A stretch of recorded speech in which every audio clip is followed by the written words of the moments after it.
Priatelia, stále pokračuje Festival of Future. Ja vás chcem poprosiť v mene organizátorov, aby ste si pomaličky posadali na svoje miesta, pretože budeme oceňovať. A čo mňa asi najviac teší je, že toto oceňovanie je naozaj prekvapením, pretože tí laureáti netušia, že niečo dostanú. A oceňovať budeme za nezištnú podporu a dlhodobú pomoc sektora zdieľaných služieb. Každý laureát má za sebou výnimočný príbeh, no a spája ich spoločný entuziazmus a dlhodobá podpora tohto sektora. Ceny príde odovzdať pán Marek Chudík a Peter Rusiňák. Príjemný dobrý deň. Máme tu niekde Petra, áno, už ide, už ho vidím. Tak páni, môžem teda prezradiť to prvé meno? Alebo ho prezradíte vy?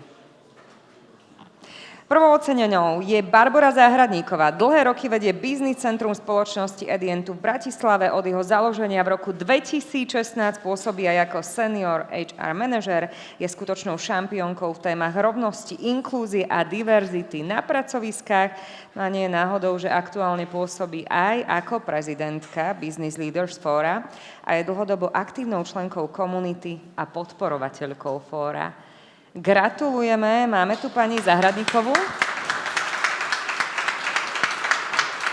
Vy krútite hlavou, takže nečakali ste, to je to prekvapenie. Áno, nech sa páči, tu je váš mikrofón. Trošku to napravíme. Alebo áno, je to líderka, áno. Už sú tu určite aj pamätníci, ktorí si pamätajú Zlatého Slávika, ja som bola ešte decko. Keď Karel Gott vyhrával Zlatého Slávika, tak on tam bol vždy v tom publiku a povedali, tak Zlatým Slávikom sa stáva Karel Gott. A on vždy, zase ja? Ja som absolútne netušila, ozaj, je to totálne prekvapenie. Aj ste to trošku skomolili, kto reálne som, ale dobre. Áno, v podstate aktuálne... Ja som dostala noty, hej? Áno, ja viem, však to vôbec nie na vás. Takže som veľmi prekvapená, že som tu.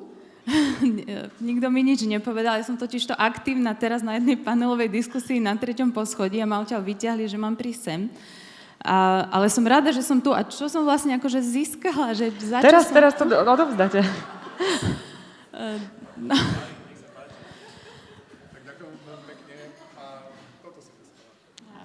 Takže gratulujeme, získali ste nádherné ocenenie. Ja sa priznám, že sme čakali všetci nejakých 5-10 minút, kým vás teda zhora privezú sem dole, lebo vy ste naozaj nevedeli, že budete ocenená. Tak možno naozaj jednou vetou zhrnúť tie pocity, už ste niečo spomínali. Ste Dobre, rada za túto cenu? Ďakujem veľmi pekne za ocenenie, že som supportér. Nie som si istá, že si to úplne zaslúžim a toto nie je prehnaná skromnosť. Ja som extrémne vďačná Americkej obchodnej komore a Business Service Centers Fóru. Ja som aktívna, odkedy som teda zastávala rolu v rámci nášho business centra v Bratislave. Pre mňa je to dar, že môžeme byť jeho členmi. Som veľkým ambasádorom všetkého, čo Americká obchodná komora a obzvlášť Business Service Centrum robí pre náš biznis. A ja sa teším. Toto ocenenie teda beriem ako nejaký taký commitment pre mňa a pre našu spoločnosť do budúcnosti, že teda my takisto budeme sa snažiť prinášať do tejto našej spoločnej rodiny čo najviac inšpirácie. Ďakujem vám. Báška, otvorene vravím, že cena je v správnych rukách. Barbora Záhradníková, prvá laureátka. Poďme ešte na fotku. Pán Rusiňák, asi aj vy sa poďte odfotiť. Cena je v správnych rukách, ona má dlhodobý element. Cena je za dlhodobú podporu našej komunity. Tak ešte jedna fotka do spoločného albumu AmCham a ostatných, ktorí pomáhajú. Ďalším laureátom je Peter Mrnka. Bez jeho podpory a podpory jeho tímu by nikdy nevznikli tak kvalitné dáta o našom sektore. No a vďaka jeho osobnej dlhodobej angažovanosti v spoločnosti PVC sú schopní rok čo rok prinášať realistický prehľad o našom sektore. Dáta sú naozaj základom úspechu v 21. storočí. Ja robím spravodajstve, takže niečo o tom viem a viem, že je naozaj ťažké niekedy získavať tieto dáta.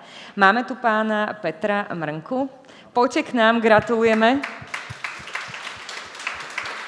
Prezrate mi, všetci mi hovorili mi, že o tejto cene nehovoríme, to je prekvapenie. Je to aj pre vás naozaj prekvapenie, že netušili ste? Podarilo sa to utajiť?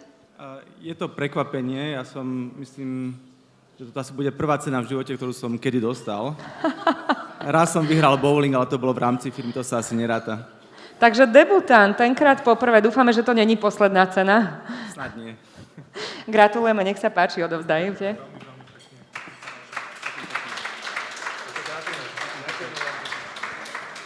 Ďakujem, Peťo, takisto za dlhodobú podporu. Kvalita dát, už sme to počuli dneska, kvalita dát je absolútne kľúčová pre budúcnosť ktoréhokoľvek sektora. Cena je naozaj takisto v správnych rukách. Takže prvá fotka z prvej ceny. Ja som zvedavá na tie ďalšie. Vy teraz musíte dať nejakú motiváciu, že do koľkých rokov príde druhá cena, tretia, štvrtá, potom si to budete doma zakladať do políčiek. Dámy a páni, treťou ocenenou je pani Lucia Gröneová. Lucia aktuálne vedie spoločnosť Suizre na Slovensku a minulý rok získala dôveru členskej základne, keď bola zvolená do pozície podpredsedníčky. Vy tiež krútite hlavou, že nie. Je to pravda. Ja tu ešte mám o vás nejaký takých prehľad informácií. Vy ste spolu s Lídiou Furbok zo spoločnosti KPMG a Silviou Jeleníkovou z Dellu stáli pri zrodení naozaj aktívnej pracovnej skupiny, ktorá je takou platformou pre výmenu skúseností pre HR riaditeľov v rámci sektora. Dokázala si vybudovať aj dôveru a naozaj na tej dôvere je to celé postavené. Nečakali ste túto cenu? Tiež je prvá tá cena? Nie je prvá, ale som fakt v šoku, lebo som sa zabávala na Barbore, ako v akom šoku bola, ako to super dalo utajiť, ale teda ďakujem kolegom aj za prekvapenie, aj za prejavenú dôveru, veľmi sa teším, no a teda som rada, že som teda nie len bola pri zrode vlastne HR platformy, ale že fungujem ďalej v rámci BSCF, lebo je to pre mňa dôležitá časť práce a pre nás všetkých, takže ďakujem pekne a teraz ste fakt dobrí v utajovaní vecí. Je to veľmi sympatické. Niečo nám ide dobre, áno.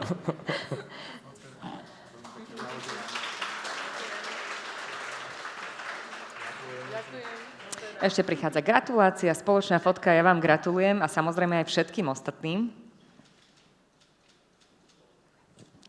Dámy a páni, no a nie tu s nami osobne štvrtý ocenený, ale my mu cenu určite doručíme, pretože večer na tej birthday party mám informácie, že by mal byť, ak to platí.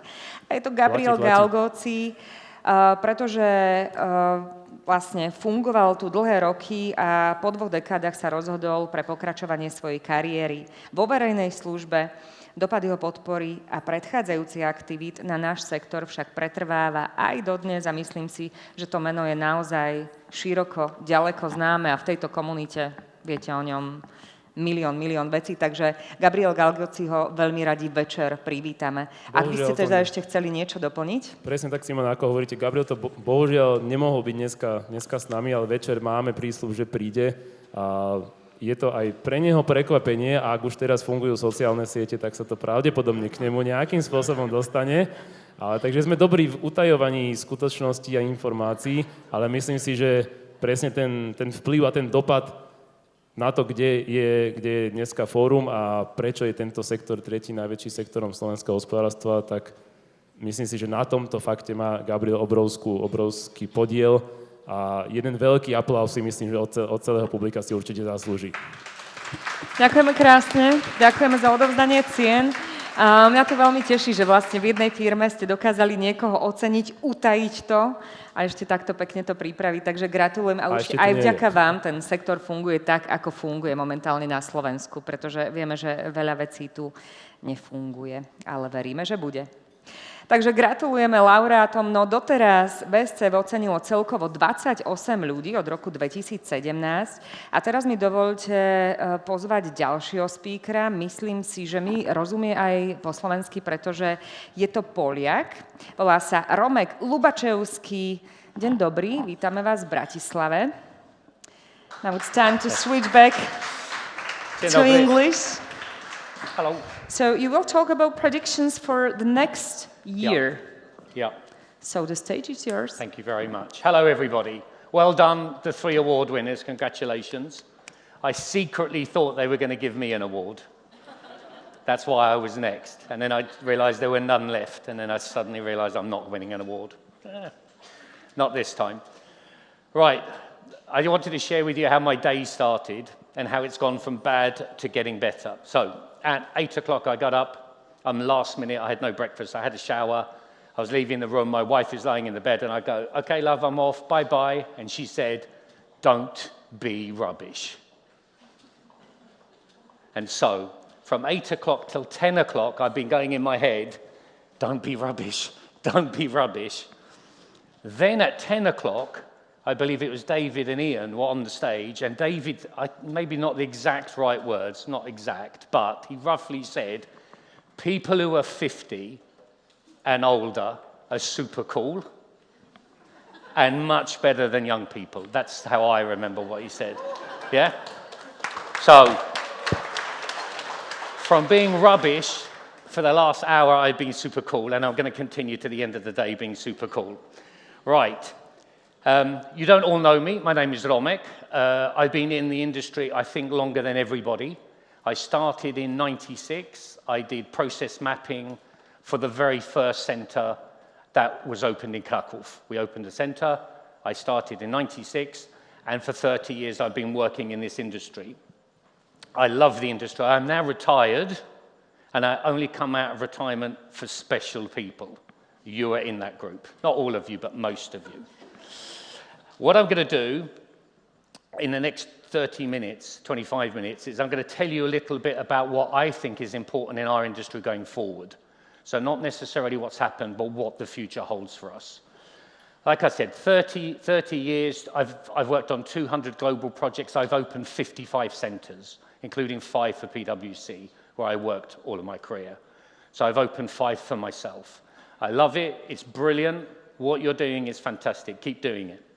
Right, I'm going to just jump in, and I'm going to do some of these more quickly and some longer. I care about 2 immensely, so I'm going to do 2 of the points. I've got 9 points. I wanted 10, but I can't think of 10.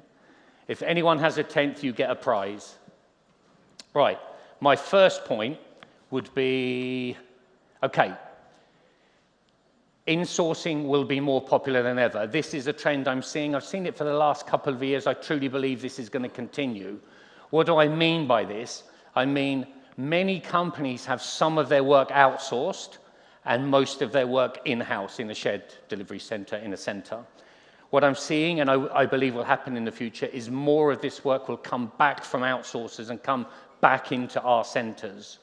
And the logic of mine is, many of the contracts we did with outsourcers are ending or up for renewal. We sent 100 people, the outsourcer does it with 50, so he's half the price, half the headcount. And now we're sitting here and our bosses are saying, why don't we take it back? And it's a great question to you as center leaders, should you be taking it back? The answer is, I don't know the answer. I don't, why would I know? But the reality is, the trend is it is coming back, okay? So there's nothing wrong with this. The great news is the outsourcer has done a great job of getting from 100 to 50, using some technology as well. So they've done a great job, and when you take it back, you'll take it back as is. So the reality is it's still now 50. So you will take the lower number back. But I see this as a trend, so don't be scared of it, because you're not the only person facing this problem, and don't be afraid to take the work back. Okay? I'm not saying you should, I'm just saying it could be a good idea. I always think a bigger center is a better center. That's my personal belief. Right, but saying that, BPO is not going to die, right? So I'm not saying this is the end of BPO. BPO is needed in our industry. There's no doubt about it. And some of these guys are brilliant at what they do. I worked in BPO. I was brilliant, okay? What I always found difficult was the perception of the clients was that we were doing an okay job sometimes. But anything went wrong was blown out of proportion. And unfortunately for me, and I think this is true, most outsourcers would agree, is there's this perception that the outsourcer's not doing a great job. It's not true, they're doing a great job. It's just easier to throw stones at them. It's just a fact. But they're not dying. They're going to come back with new models. I think they're going to be much more aggressive on pricing.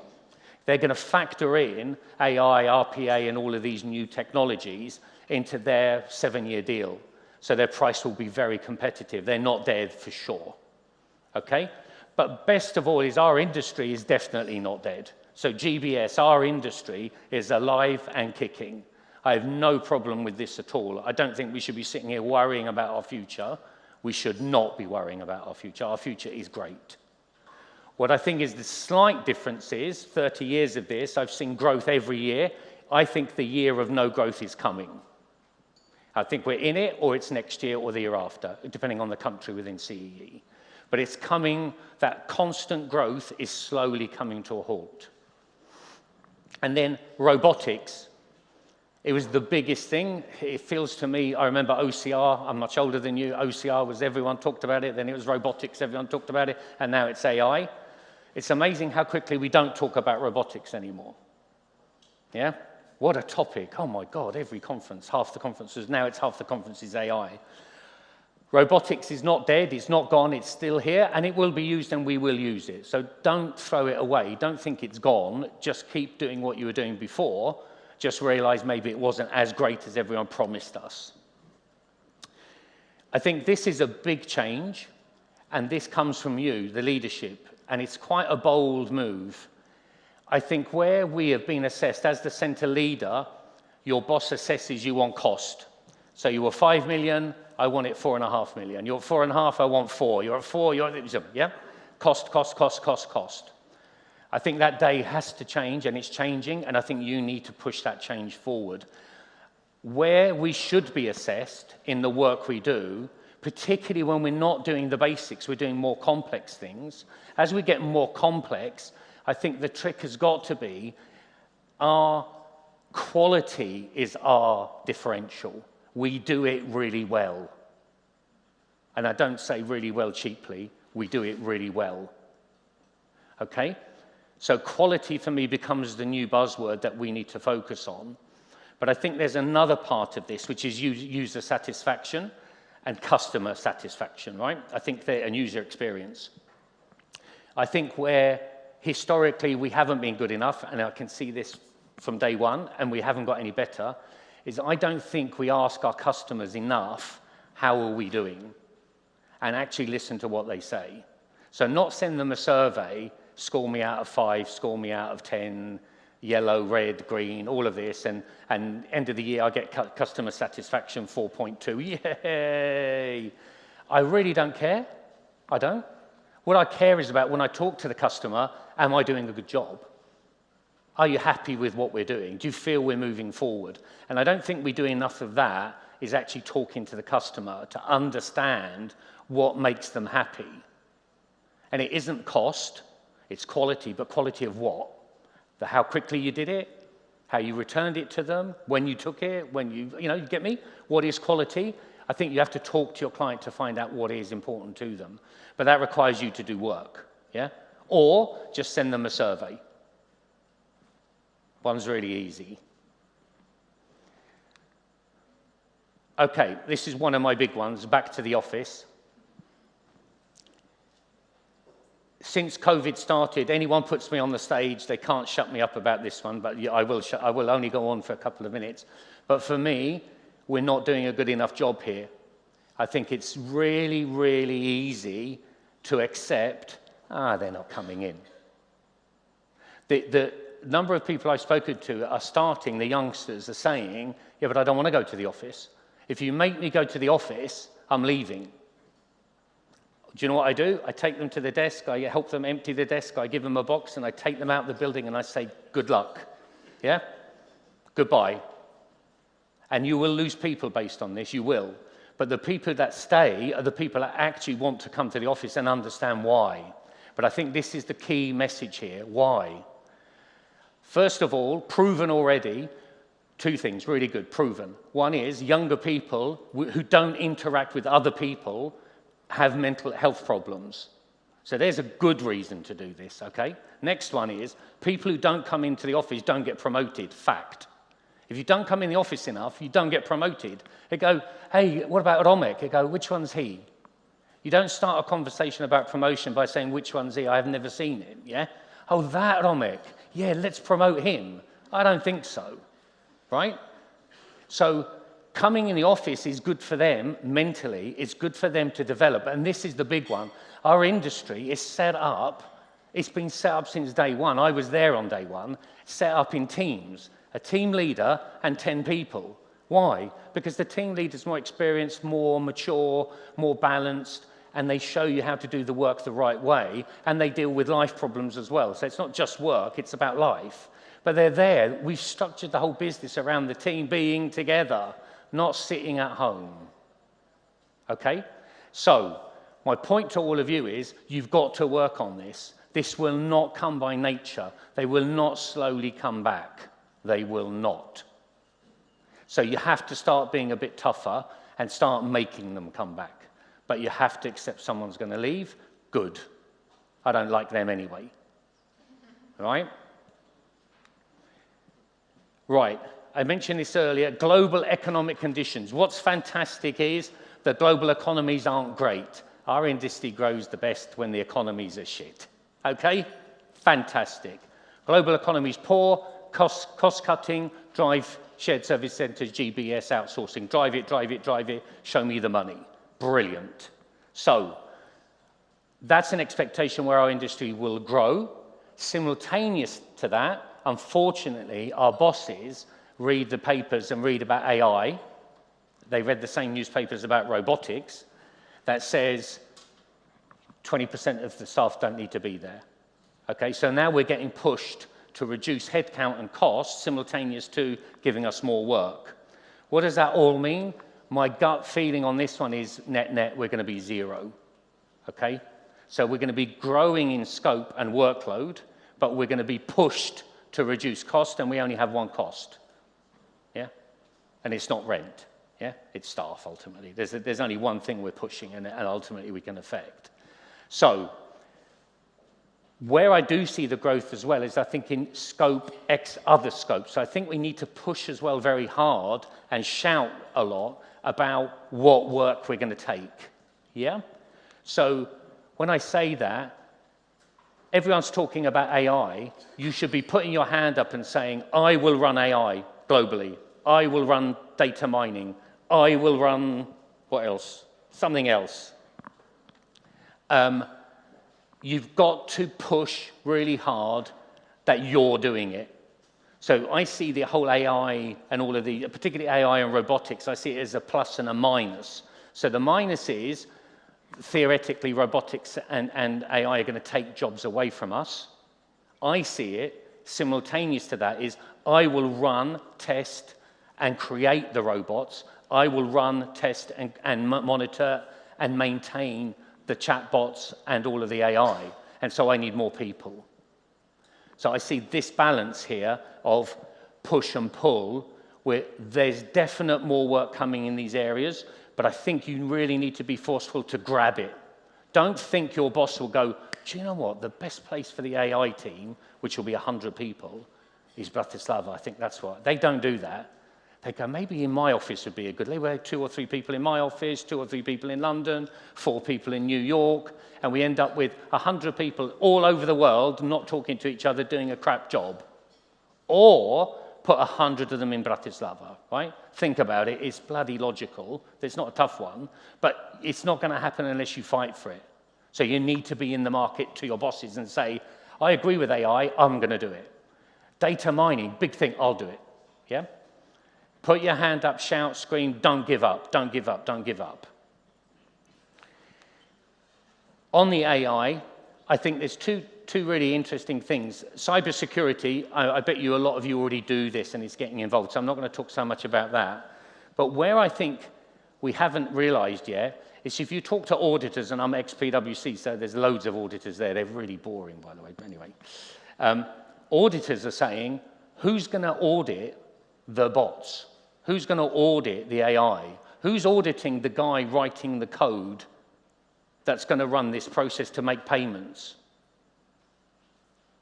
So you're going to write this fantastic code, take 3 jobs away, and there's a code written there, and it just starts paying everyone. Who's going to actually make sure that we're not paying me, which I'm okay with, right? Bank account details I'll give you later.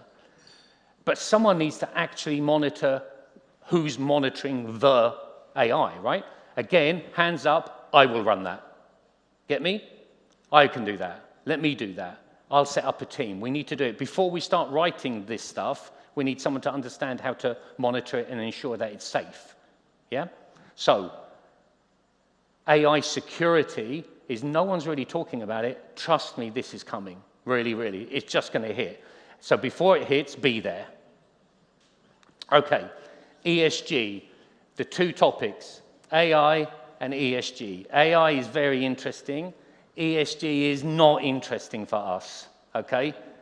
In our world, I care immensely for the world, I do. Green, I'm cool with it, less water in the tap, grass on the roof, lovely.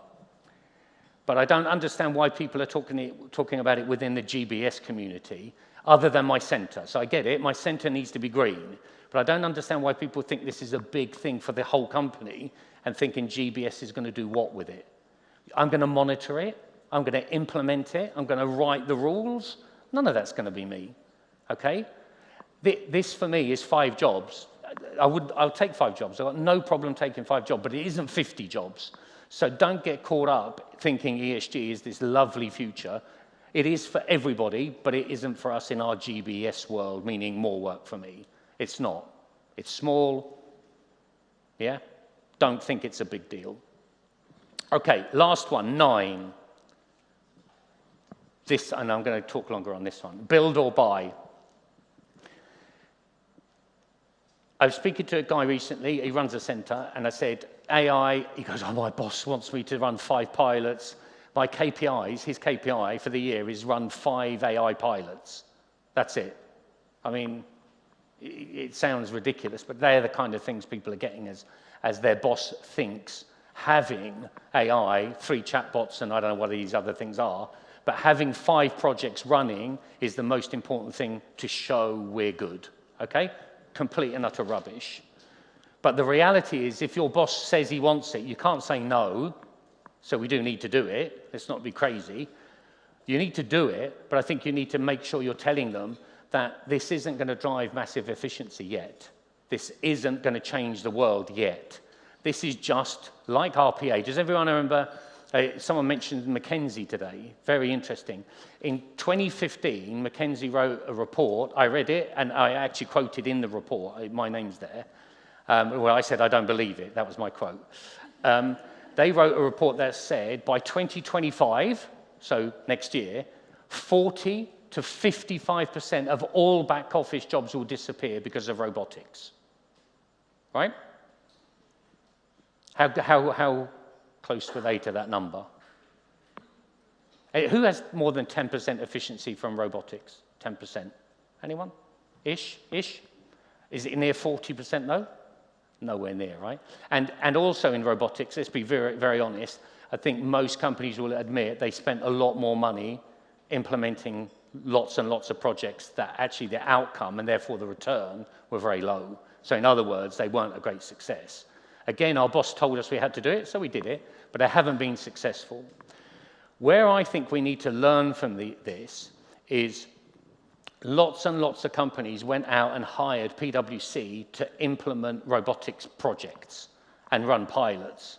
And my worry is they're going to do the same, we're going to do the same, and ask big consulting firms to implement AI in our company. So we're going to pay millions of dollars with robotics failed, mostly failed. With AI, I don't know, but my gut feeling, and I'll put money on this, they won't deliver what they promised. They will not. It'll be much less. I think 15% is the AI world. That's my gut feeling. I think robotics is circa 10, AI is about 15, and I don't think it's going to be a lot more. But, and I think this is the key message about buy or build, we can spend millions of dollars getting PwC to come in, implement 5 pilots, they all fail. My boss is happy, I don't know why, but he is. And we carry on, life goes on. Brilliant. Or we take that money and every single person in my office, all 482 people, have to do 1 day, 2 days of training, have to, on either robotics, data mining, or AI, or chatbots, or whatever these other things are, okay? They have to. And my logic here is, get everyone in the office to physically be, mentally be, trained further than they are right now, and more understanding of what it means. I'm not saying they can go away and run projects, but understand what they theoretically can do, train them up, and then what you do is, ask them, is anyone really interested in this? And you will get 25% of people put their hand up and go, I really like this. and then you train them up one more level, and then you ask them again, and 15% will go and then train them up again. And so what I'm saying is, don't spend money on consulting firms, spend the money on training your own people, growing your own AI, data mining, robotics teams from people in the business who know what they're doing, who know the processes. So when you say, let's look at AP, the AP team is sitting there. Train them up on robotics to see if they can find an area to improve, yeah? So, build or buy, the answer's build. It's really obvious, but it takes effort. You need to realize that this won't, again, happen by itself unless you, the bosses, say, we're doing this, I want it done. Next year, every staff member has to have a tick in the box of data mining, robotics, or AI. Every single member, including you, by the way. Everyone. And then you take it forward the next year and the next year and the next year and build them up in your own center. Have a great team. Okay, I'm good. Time-wise, I don't know how much, have I got time for questions? Yeah, of course. Questions. We have a lot of questions, but not Okay. enough time. Thank you very much Thank you. for sharing your prediction. I have just a few words about you. So you are the global business service expert with over 30 years of experience. You are the shared service center and outsourcing consulting lead for PwC Central and Eastern Europe. And you have led over 200 projects. Yes. And opened more than 50 services centers Yes. worldwide. Yes. And you also wrote an information that last year you retired, but I see you are back to business, no? No, this is retired. Look how happy I am. Okay, I wish to have this retired like you. Look at what I look Everybody. like there, and then look at me. Yeah, the same. Working the same. Romek, retired Romek. Yeah. You know, maybe you need some AI Photoshop. Yeah. Less chin. Yeah. Okay. Does anyone have any questions? I have one question. Oh, you do? Yeah. For all. So let's imagine you have the crystal ball. What do you say about relationship within HQ management? Do you expect any changes in next years? Who asked that question? I'm not sure I quite understand it. Does anyone understand that? Do you understand the question? Well, They expect changes yeah, I mean, in HQ. no. I mean changes in The reaction years. of HQ yeah. to GBS? Yeah. For sure, 3 years ago, 2 years ago, and 1 year ago, I'd be saying to all of you, every center manager leader, I'd say, don't be a center manager lead. Don't do it, yeah? As a career, don't do it anymore. Do it, you've done it, great. I'd say, without a doubt, the future of our industry is going to be led by process, end-to-end process, meaning R to R, P to P, O to C, et cetera, hire to retire. And therefore, the big jobs will be the R to R global process leader will be a bigger job than a center leader. I've been saying that for the last 3 years, and to be honest, it hasn't come true. So I'm not sure if it's going to come true. I don't know. So don't give up your jobs and blame me, okay? Don't do that. Don't do that. Very, very few companies, they all say they're going to do it, but very few companies have gone forward with end-to-end process, implemented it successfully, and put in a really good leader of the process. Very, very few companies have succeeded. Now, I don't know if it's because there's a lack of people who know how to do it, or the company doesn't really want to do it. They say they're doing it and half do it, in which case half is zero. So I'm not sure, but it hasn't really worked so far in my personal view. I don't know if you would agree with that. Definitely, we thought it was going to happen. It hasn't. So when to the question of HQ, I think where HQ is theorizing about our industry, if they're theorizing about we should be end-to-end process and have process leaders globally, ask them, your boss, to say, tell me which company's done it successfully. Show me. Because that's going to be a tough one. There's not many. Really, really not many. And so if there's not many, it kind of shows me that it's either harder to do or it's just not being proven. And therefore, I'm not sure that's the right direction. Maybe in 2 years we'll be wiser. Sorry, that was a long answer. Sorry. Thank you. So no questions through Slido? Yeah, you have one question, please? Wait a sec, I will bring them. Carlos, I knew he would ask a question. Yeah, you I have knew he would, the yeah. microphone. Hi, hello to everybody. What about the topic of location, like geography? Do you Yeah. see also like different trends? For a while we were seeing people like changing countries for fewer cost. How do you see that happening? That's an interesting. I think ultimately, the model we have has to have a lower cost location. Has to. So if I'm in Krakow and I'm running a center, in my head I have to have an India. Doesn't mean I have to have it today, but strategically I need somewhere cheaper than Krakow because Krakow isn't so cheap anymore. And I do believe cost is not unimportant. I know I said quality is most important, but ultimately if you can get the same quality at half the price, why would you not do that? So to a certain extent, again, I'd be saying you have to have a lower cost location, must. And to a certain extent, I see our role, this is the way I like to see it, is if I'm a center leader in Krakow, I take work in, 20 jobs for data mining, and at the same time, I have a plan to send 20 jobs to India. So that my headcount will stay 350, plus minus 350, but I take on more and more work, but half my job is bringing in new work, and my other half job is how to get the process so I can move it to India to run it at half the price. That should be my job as well. I think that's the best model. I'm not sure that's right for every company, but I have to say that's a model I think is really the right one, ultimately, long term. And therefore, location, meaning Krakow or Bratislava, I think it doesn't matter anymore. I really don't think it does. They're all really good. And when I'm in Bratislava, I like Bratislava more. It was the answer, right? We have more than 3 minutes, ladies and gentlemen. If you want to ask something, now it's the time. Do you have any questions? Yeah? Yes, just a One second. man behind, yeah.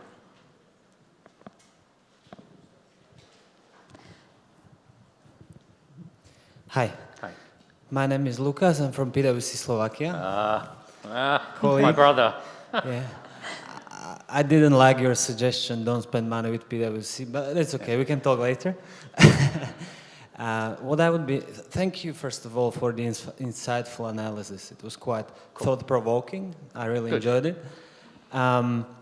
What I was surprised by most was your suggestion that ESG is not big, don't focus on it, right? So I'd be curious to see why you believe that, because in my understanding, especially for centers which do statutory accounting, or accounting for that matter, ESG is going to be, the estimates are that the ESG is going to be almost 1/3 of the financial statements going forward. Not this year, not next year, but going forward. Yeah. So in my eyes, this is form of compliance reporting, and if it's going to be 1/3 of what they're doing at the moment, why you believe it's not as big as the accounting itself? Well, it's not 1/3 right now, so there's one reason, yeah? The other reason is 1/3 of the audit report is going to be about ESG. I have no problem in our centres helping to write 1/3 of the report, but that's not 50 jobs, right? My point here is ESG in terms of workload around the world in our companies, I don't believe that all of it can be centralized. I think in every office you need a person in charge of the ESG of the physical office, green, grass on the roof, bicycle lanes, all of that, but that's very local. You can't run that from Bratislava for New York, you cannot, or very little of it. So I think it tends, in my mind, the ESG workload is quite local, not very standardized, and there's not a lot of people doing it. So if you put all of those three together, why would I have that on my list of top things to do? That's why it isn't on my top list. I don't believe it's 50 people of work. Right, so running it, I absolutely agree. Reporting, we shall see. Yeah, maybe. I still don't think it's a 50-person job. If I'm wrong, you won't remember me anyway. Doesn't matter. Okay. Well, last question through Slido. Romek, you mentioned that GBS will be shrinking in near future in CE region. It is applicable globally, or you believe that it will grow in other regions? Super question. I think globally it's going to shrink, globally. Okay. So I definitely believe the robotics, the AI, and all of the software will shrink our workload. I have no doubt about that, no doubt. But simultaneous to that, we should be fighting to bring in the other stuff that I've mentioned. So net, zero. But don't be sitting there going, no, that means net, zero, oh, okay. No. You've got to fight to stay, I believe, net, zero. You've got to fight to bring in the work. So it's as much work you need now to get new scope as you used to. So that hasn't changed. I just don't think our centres are going to be 20%, 15% growth every year for the next 5 years, which we've had for 30 years. Cool? Thank you very much, everyone. Thank you. Thank you, Mr. Romak Lubaczewski. Thank you for sharing your information. Now, ladies and gentlemen, I would like to welcome Mrs. Josiane Lang, who shared with us data of Global Business Service. Mrs. Lang represents the AmCham member company KPMG, where she serves as the head of people, overseeing a workforce of over 400 employees. Yeah, good question. And in this role, you're responsible for developing and executing HR strategies, managing risk and programs to support the creation of the future-ready workforce at KPMG Slovakia. Correct. Okay. Hello, everybody. Yeah, the stage is yours. Thank you. Businesses are transforming at unprecedented pace, as we have seen today, yeah? And this is mostly driven by AI and technology. And these advancements have reshaped businesses, business models, and the way that firms operate. And we talked a lot about it today, and we see that in the business centers, in the SSCs, could be no different. Yeah, the business centers are evolving. So we are moving from simplicity to complexity, to more knowledge-based type of work. And this is nothing new. It's no longer a trend. Yeah, and we've been talking about it for years. So it's something that's here. And the market's quite big, as we see today, and the numbers that we have from Slovakia and from around the globe. So just in the top 5 countries in CE region, we have more than 2,000 shared service centers, employing more than 1 million people. So it's a great market, too big for us to ignore. And as you are evolving from the traditional shared service centers to more centers of excellence, we started to see an even bigger parallel between consulting firms like KPMG and your sector. So that's why a couple of years ago, or some time ago, we established our KPMG CE SSC network, lots of abbreviations there. But what does it mean? We put together the 5 top countries in the region, yeah? And now we have around 200 consultants, 55 active clients. So we have a dedicated team for the sector. And in Slovakia, our sector leader is Liga Fulbrook, who is here today. Many of you probably know her. If not, and you would like to be part of this network, please reach out to Ligi. So what this group of people, what this network does, basically there is a lot of research, a lot of discussions with clients between our consultants. There is a lot of focus groups. And one of the outcomes of all these discussions of this network is our GBS 3.0 report, who has been recently launched. And today I'm here to give you a little bit of some highlights of this report. So you might be asking why somebody from HR then is going to be talking about a report that talks about the future of the business, yeah, the business centers. And the reason is very simple, and I believe it's nothing new, because based on what we heard today, it will all depend, your success will all depend on your ability to adapt your workforce. But let's look at some numbers, yeah? So the transfer, or becoming a center of excellence, like I said, it's no longer a trend, it's here. And numbers have shown it. If we look just 5 years ago in 2019, back in the days when I was in the shared service center as well, 56% of the processes were transactional, and only 44% were knowledge-based, value-added. Now, last year, we saw a clear shift.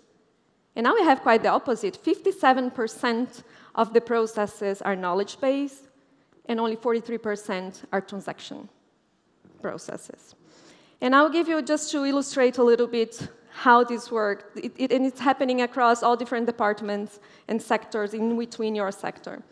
But looking into HR, who is closer to me, so when we go back maybe 8-9 years when I was in a shared service center, HR was doing mostly HR operations kind of work, yeah, much more back office. Then the years moved on. As we move on, we start to bring more complexity to the type of work that we do, and we started being more involved in L&D projects, creating processes, structure, using data. But today, we are at the top already. We are much more consulting. We have become business partners or true business partners, and HR is dealing with topics that you could not have imagined maybe in 2015. And this is happening everywhere, right? And we had some numbers today, I think it was Marek who mentioned, that in Slovakia about 80% of the business centers plan to expand their scope. Globally, it's 86%. But the good news is that there is still a lot of room for improvement, because only 29% have said that their end-to-end process is ready, is working properly, is advanced already. So in this scenario, CE remains top choice for the sector. So our data shows that the 4 main reasons which you probably already know that make the sector attractive or CE attractive to the sector: geographical location, language, culture, IT, good IT infrastructure, those will remain. But what will be key in the next couple of years in keeping the region attractive will remain the low salary costs and the skilled people, or our ability in the region to upskill our people in a very agile way. So let's start by looking at the salaries, or what our report shows. So here you have we have collected some average salary on the top 5 countries in the region. These are, just a disclaimer, these are not salaries for the business centers, but it's average salary in the country across all industries. So if you look at that, even with the raise in the salaries, the inflation, the geopolitical situation that we saw in the last couple of years, salaries remain competitive if you compare to the Western countries. And if you look in particular to Slovakia and Romania, those are the top 2 countries. We see that, again, I think a report from numbers from Marek, that in Slovakia, for the business centers, the average salary is 2,550, if I'm not mistaken. Yeah? So slightly different, but we can do a certain comparison. But you might say, okay, Josie, you know, that's a given. We don't expect anytime soon, at least, that CE will have higher salaries than Western countries. Fine, so let's have a look into another big region or big country, big sector for attracting global business services. Let's look into India. So you will see that even if we compare ourselves to India, we keep our advantage. Yeah? So here are just, unfortunately, I think you cannot read very well, but at the bottom we have more entry-level positions. As we go up, we have more knowledge-based positions, more senior positions. So these are the numbers that we have in CE. And again, the disclaimer here, it's not numbers from the sector specifically, but overall. So if you look, and let's just put India here so you can visualize. So if you look at the bottom of the entry-level salary, yes, India is more competitive. And that's what we have been seeing, and we see a couple of times already, where our workforce from the shared service centers in Slovakia or in CE are being moved to India. But that's okay, because the biggest opportunity is when we grow or we go up with the level of seniority. And this makes absolutely sense because we are talking about centers of excellence. Yeah, no more transactional processes only. So I think Romek was mentioning as well, it's okay to shift some of the work also to AI, to shift some of the work to different regions without losing basically our head count, our FTE count, etc. So the key here and the turning point for you is to invest in senior positions, not just in terms of experience, but in terms of knowledge-based, people that really understand what they are doing and will be able to bring more value to the work that you do. So for you, the message is make sure your workforce is ready. And it's very easy to say, right? But Josie, you asked me, like, how do I do that? Yeah? So there is no magic solution, unfortunately. But we put our heads together also with our consultants. We had some discussions with Ligia, also with Tanya, who is here, our head of Business Institute, who supports upskilling of our employees in other companies. So we put together our heads and we were thinking, okay, if we could say a couple of things or 2, 3 things that can help you in this process, what would they be? And we came up with these 3. Again, you know, not rocket science, yeah? But hiring and onboarding, upskilling and reskilling, and this we have been hearing a lot today, and nurturing. So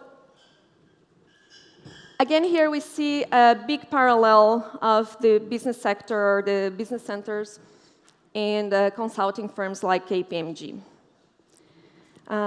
We have also encountered some challenges, especially when we are talking about fresh graduates. So most of our work, or our workforce, the new workforce, was coming from the universities, and we were teaching and skilling and upskilling them to stay with us for years to come. Yeah?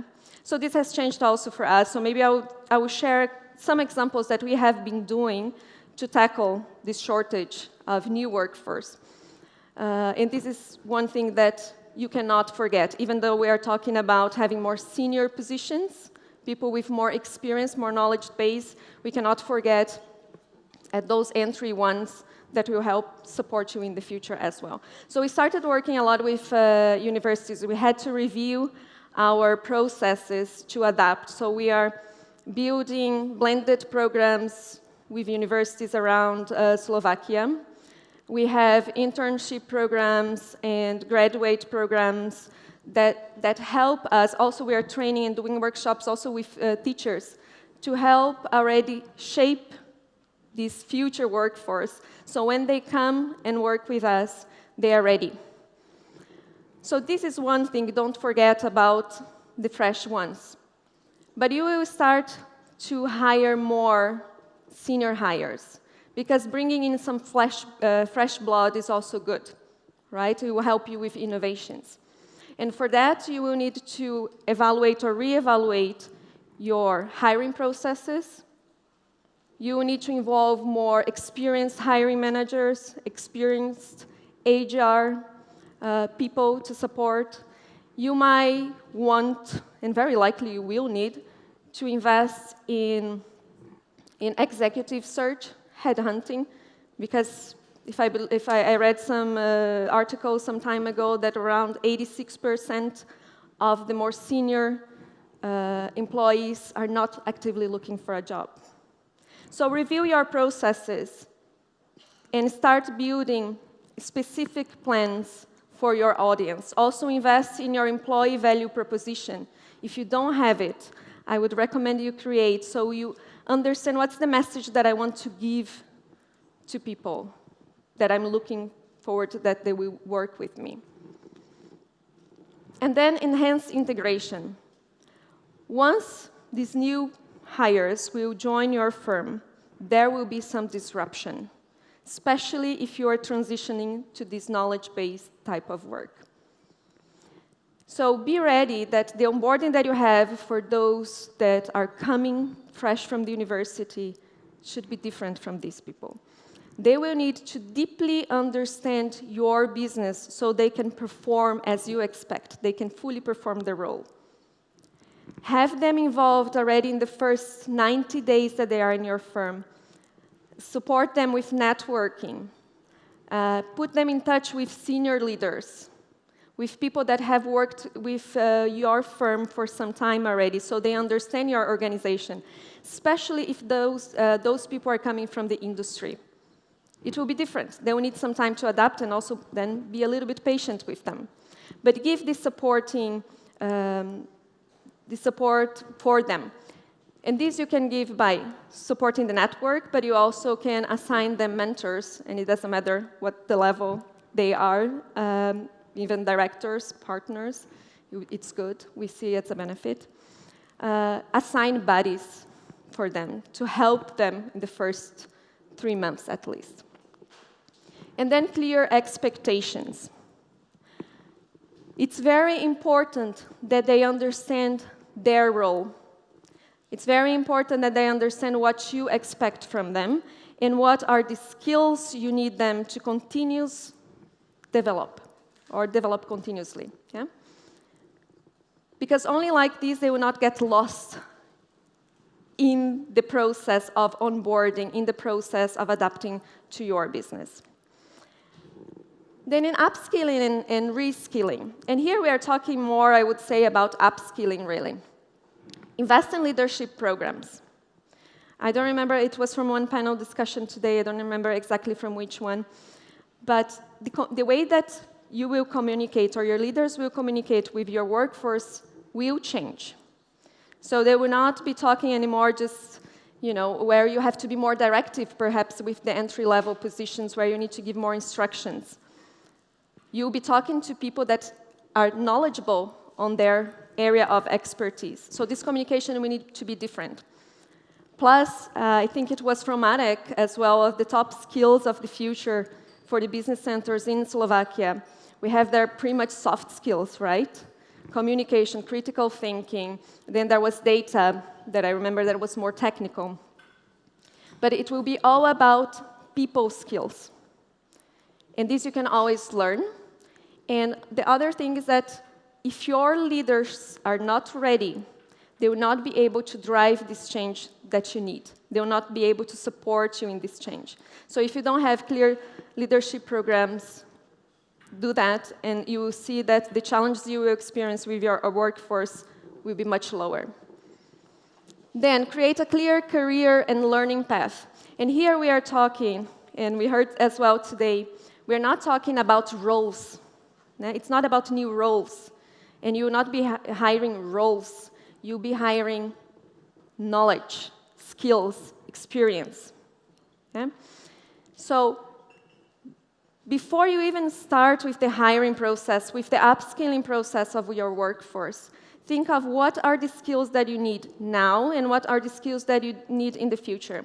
And here I'll give one example that we applied in our firm. So I believe it was in 2020. We ran for the first time a skill gap analysis. So we tried to identify, we met with group leaders, department leaders, sector leaders, and we asked them, what are the skills that our people currently have? What are the challenges? And what are the skills that we need to support them in building for the future?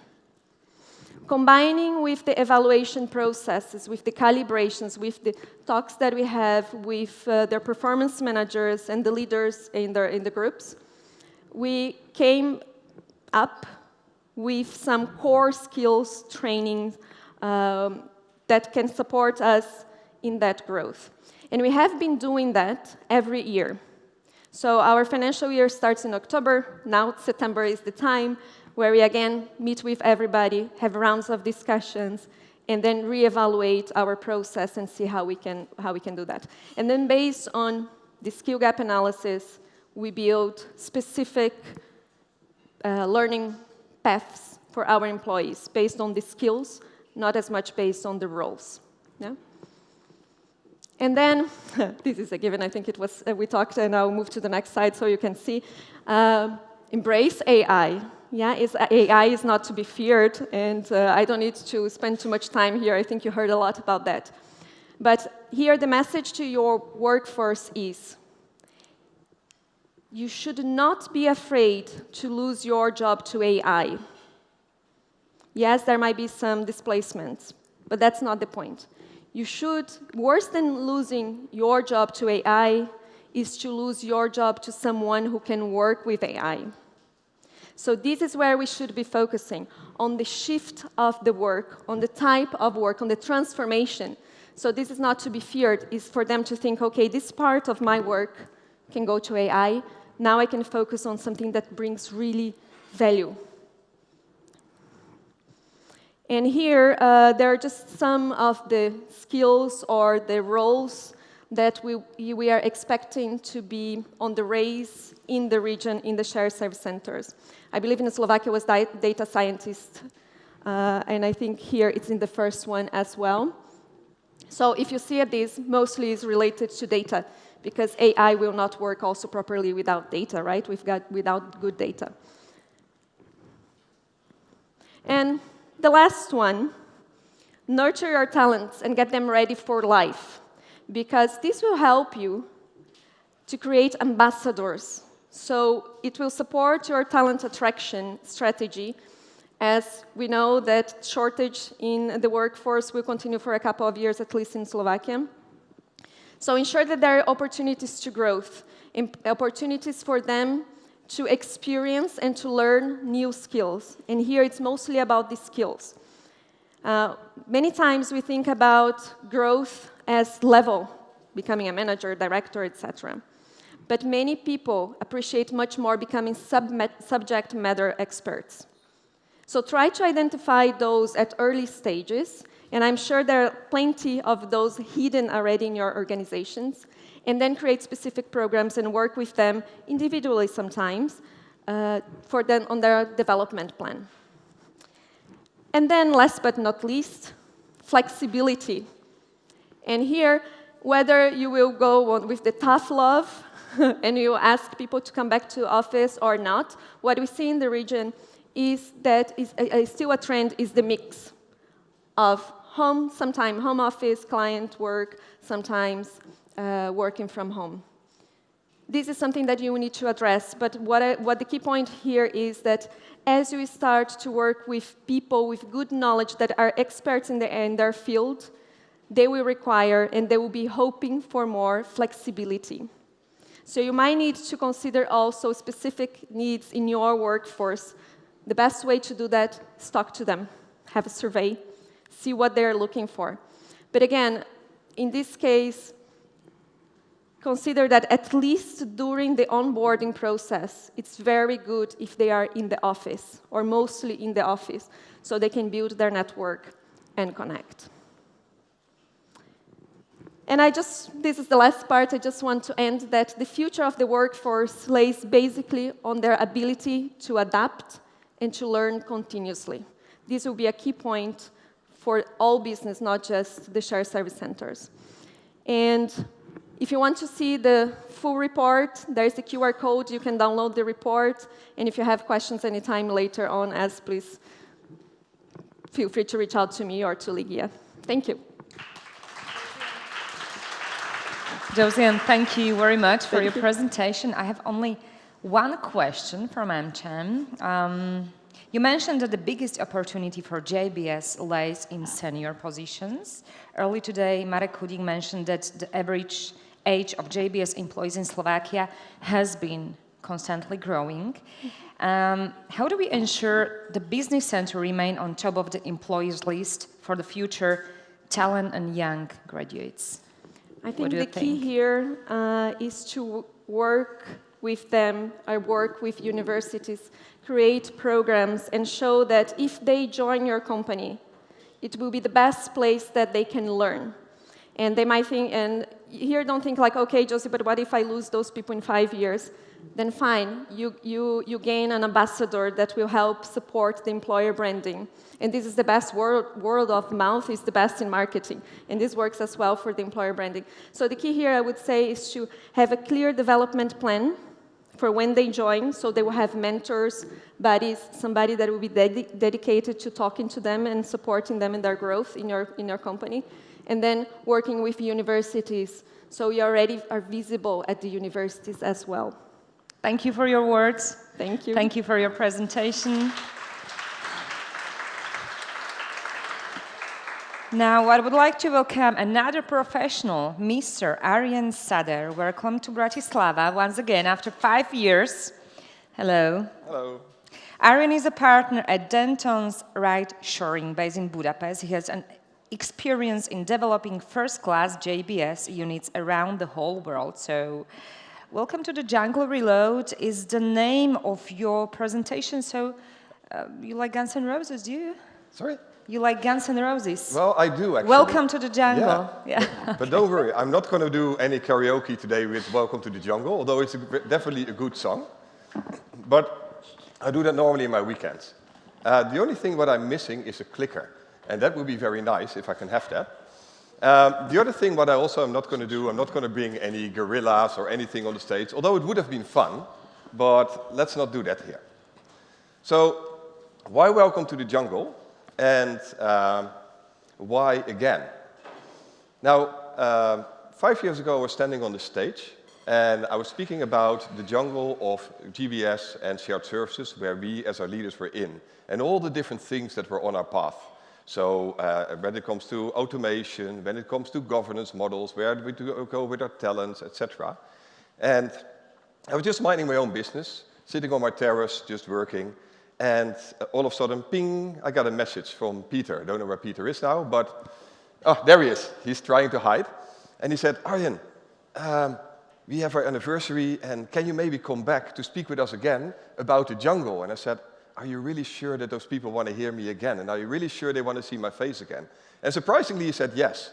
So that's why I said, okay, let's then make a reload of Welcome to the Jungle, and let's see where we are today. Now, just like 5 years ago, this is the worst slide of all because it has my picture on it. I tried to stand in front of it, but yeah, it's not to be hidden. For myself, not too much has changed. I got a few years older, got a little bit more wrinkles, as you can see, but for the rest, I'm still in the shared service center industry, now 24 years already, doing building of shared services, transforming them, automating them, optimizing them, and anything, and I've done it for many logos all over the world. And of course, we're very happy to help you, but that's not what we're here for today. What we're here for today is basically that time is flying. We are 5 years further, 5 years, but apart from the wrinkles that I got, and apart from me being a bit older, not a lot has changed compared to what I was talking about 5 years ago. Now that means that it's not as easy as we think it is, or nobody simply listened to me, that could also be. So, let's look a bit backward. 5 years ago, I showed this wave, and I said, there's a huge wave coming to us, a huge wave on our agenda with all sort of things, all sort of topics where we as GBS leaders have to look at. And we actually named them, and we went through a few of them as well. So what happened now? Because 5 years ago, this was basically what was on our agenda. From compliance to workflow automation, data, AI, robotics, and we spoke a lot about robotics today. And also I make the mistake that I put robotics and AI together, but let's be honest, robotics is not AI. Let that be very clear. And basically all these things that are on our agenda, what happened with them? What did we do with them? Did we actually solve them? Did we get out of our jungle? Well, let's maybe ask some of my friends. And there's a very knowledgeable friend here. That's Bugs Bunny. Well, Bugs Bunny definitely doesn't agree that we're out of this jungle. Or let's ask the sweet little kitty, or kitty, it's a mouse actually, for my daughter. Even that one says, no way. Or my cat. Even my cat said, no way that we are out of this jungle. So guys, let's wake up. We are still at the same place where we are 5 years ago. We have done some evolvements, we did do some steps, but we're far from being out of the jungle that we thought that we were in at that time. So, it's time to wake up. It's really time to wake up, and don't worry, I don't do it that aggressive as here, but we really, as GBS leaders, have to wake up and we have to understand we're still in that same jungle as 5 years ago. And if we want to add value to our organizations, if we really want to mean something, we have to get out of this jungle. Because otherwise, as also Romek said, we are going to shrink. And then it's not that we're bringing new work in and then we're going to be even, but then our industry is going to shrink. So 5 years ago, we spoke about digital, we spoke about people, organization, outsourcing, and it's still on our agenda. We still are busy and we still have to further globalize our delivery model, from where, which services, etc. And it's even going to be more important now than it was 5 years ago, because where are our talents? We cannot source them all anymore at the places where we are, so we have to look further. We still try to be sourcer centers with talents. We still have to expand scope.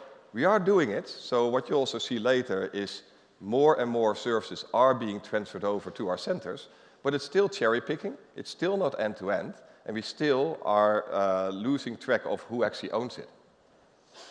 We still have to further standardize and optimize. We're getting there, but by far not where we should be. We have to automate, we still have to, and automate smartly. So we cannot just automate everything. First of all, we're not ready for it. And second of all, it's not all necessary. And I think the most important thing in the end is we have to become a value-added business partner. Now, we cannot say that over the last years we were not warned or we didn't get signs. I mean, for example, COVID. COVID must have opened our eyes, because everything that everybody always said, oh, that cannot be done remote, that has to be done on site. It's called, I don't know how it's called in Slovakia, in my country it's called BS, so it's called bullshit, because it can be done.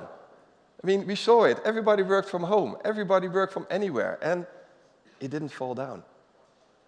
So that was a clear guidance for us to say, you know what, we as GBS are capable of doing much more than we actually can. And also digital, we have really advanced. We really advanced in digital, in AI, in ChatGPT, you name it. All the solutions that are there, they became much more mature, but we're still only scratching the surface. We're not touching it all. So what I want to do is I want to just go over a couple of bridges with you today. Just a few bridges that we want to cross through the jungle and see where we are now and what we could maybe do to get out of this jungle. So let's start with digital. Now, the good part with digital is that we are starting on some things. So data analytics is definitely high on most of the GBS agendas, and everybody's trying to do it. But most of our data is still not in order. I try to avoid the word crap, but it is still not in order. So start with the basics, make sure that your data is in order. I think we also spoke about it earlier with Oscar. Make sure that that foundation is there. We have done some with RPA and robotics, but RPA in robotics is not AI. It's just a nice scripting tool that you can actually help with some processes that are really standardized to actually get some efficiencies. But it won't save your problem, and it has not done in the last 5 years either. So we are, of course, adopting cloud solutions, we have our chatbots, and we also are evolving in our ERPs. But we always talked about artificial intelligence. We talked about, for example, blockchain. I mean, I hear nobody talking about blockchain anymore nowadays.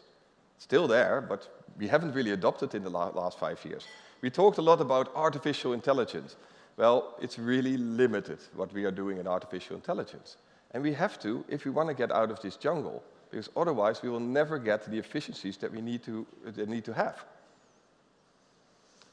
So, but not everything is bad, because what you see is that we started on a digital agenda in a lot of GBSs, but without a compass. So we just walked somewhere like this way, and then we thought, well, actually, let's go here and then there, and it's like me dancing on the stage, but it's still siloed. We're still cherry picking. So we're still saying, well, let's do this little thing here and that little thing there. So there's no end-to-end view on it. We still are experiencing that we have talent shortages. We don't really have people that actually can do it. We also found out it's not that easy, because it is not that easy. I mean, it is something new. It's a new journey where we have to go to. Not everybody knows it, and we really are underestimating it. There are budget constraints, or there's no focused budget. It's just like here you have a couple of $1,000s to fix this, but there's not, here's the big envelope and go and do it. And I think another important thing is that our foundation was not ready for it. We still don't have our standardized processes. We still are not having our data in order, etc. And how can you build anything digital on a swamp? You can't. It will fall apart.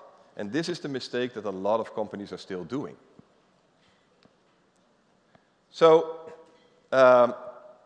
if you want to go on this journey, I mean, first of all, fix for your GBS your activity split. So really fix it, what should go and be delivered in your GBS organization and what not, so that you really have that finalized and go as far as you can. Then